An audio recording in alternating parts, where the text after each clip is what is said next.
back to the Imagination Station of the Rocky Railway VBS. I'm so excited about the bunch of discoveries we're going to make today. But you know what comes first, right? I just have to ask, did you bring your imagination today? Uh-oh, looks like some of you forgot again. Well, that's why I had a chat with my friend Sierra, the mountain lion. You've met Sierra, haven't you? Well, Sierra told me something amazing about herself and her mountain lion friends. Mountain lions can leap up to 15 feet in the air.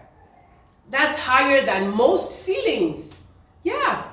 Let's see how high we can jump.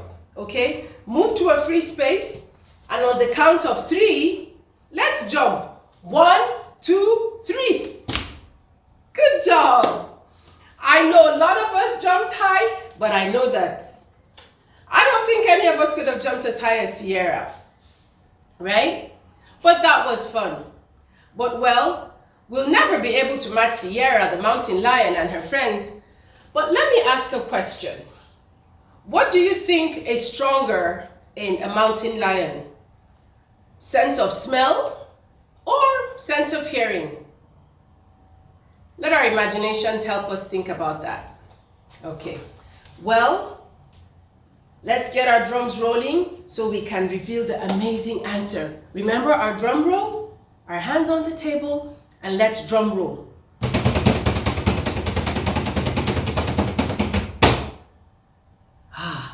Well, the answer is mountain lions have a weak sense of smell, but they have an excellent and powerful sense of hearing.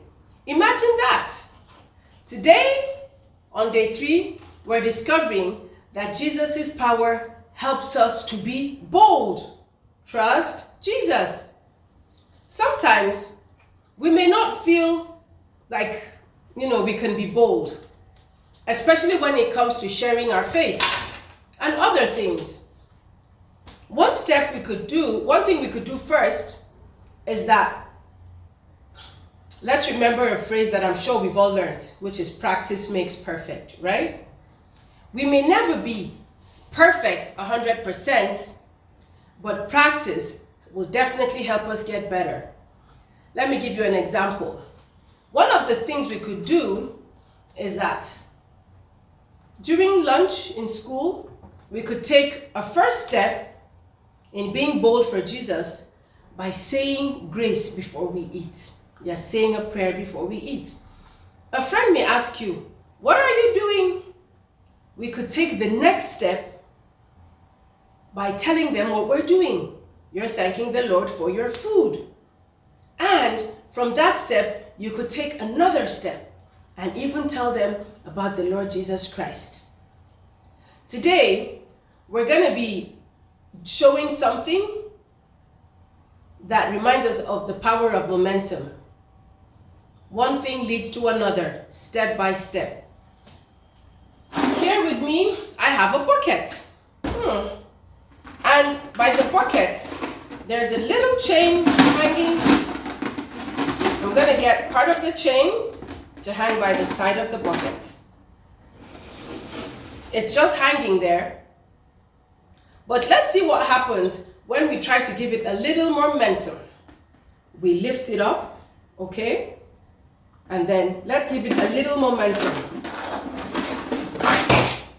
Whoops, it needs a bit more momentum.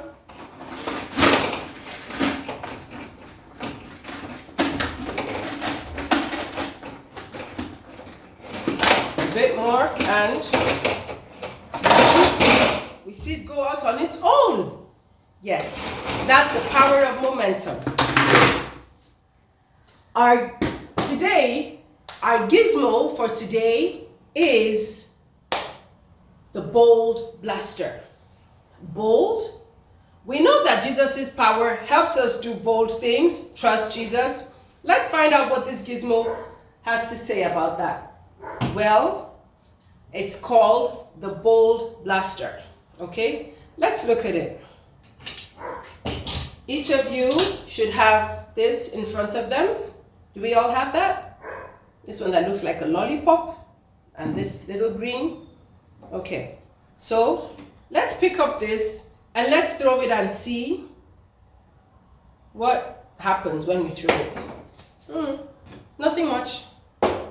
Whoa, nothing much.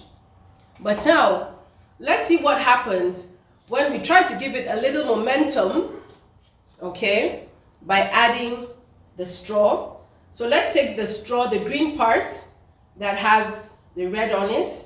We can see that there's a hole in the middle of our, the first dot we threw, yeah? And then we put it in, okay, like this. So this should be this way. And then let's slide this over it. Do we have that? Okay. Well, let's see now that we've added this power pack. That should help out, okay? Remember, it wasn't doing much. We called it a bold blaster, but it didn't seem too bold. So now we're adding our power pack and let's see what happens, okay? Put it out in front of you and then let's see what happens when we allow it drop. Woo! That was a lot bolder. Let's keep trying, make sure we do it safely, and we can remember that Jesus' power helps us to be bold. Trust Jesus.